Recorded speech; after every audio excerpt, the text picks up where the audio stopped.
machinery of fate that they saw strewn across the night sky, because they were intensely aware of the power of the zodiac, the stellar shells inhabited by demons that extended out to the unimaginable imperium of the All-Father that was beyond fate.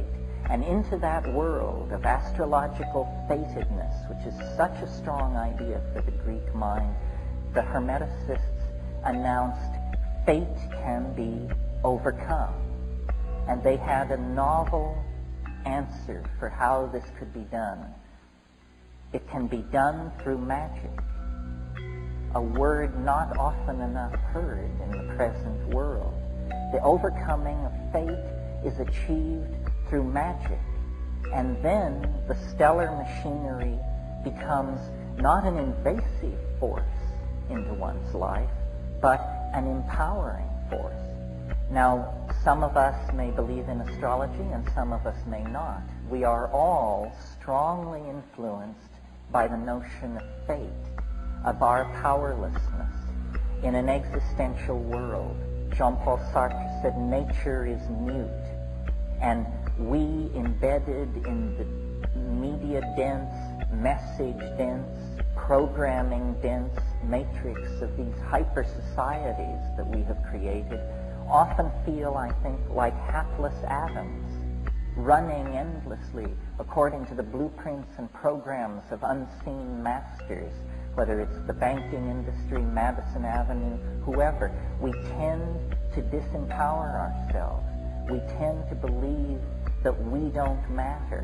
And in the act of taking that idea to ourselves, we give everything away to somebody else, to something else. So the rebirth of a sense of the stone and its possibility within each of us entails these two ideas: our divinity and our power to overcome fate. There is no inevitability in our lives unless we submit to the idea of inevitability and then give ourselves over to it. The practice of transcending time and consciousness was also very prevalent in South America, with the Maya in particular, where clocks of stone were designed, created, and heavily used for the purposes of conquering time and consciousness. This also seems to be closely associated with the detailed understanding of astrology and how the earthly realm and spirit realm are connected. Needless to say, the universal truths found in the path of alchemy are deeply embedded in some way into almost every culture. Many say that this information presented to you here should not be told to those who aren't chosen, so to speak, or initiated into a fraternal order which guards it and holds it over the heads of its members, feeding them a diluted version, a little here and a little there. However, this is a crumbling ideology, and it is our belief that we are all chosen, and many of us simply have yet to realize our universal calling. In later films, we will discuss this and a variety of other subjects in more detail as to the history and practical application in these areas.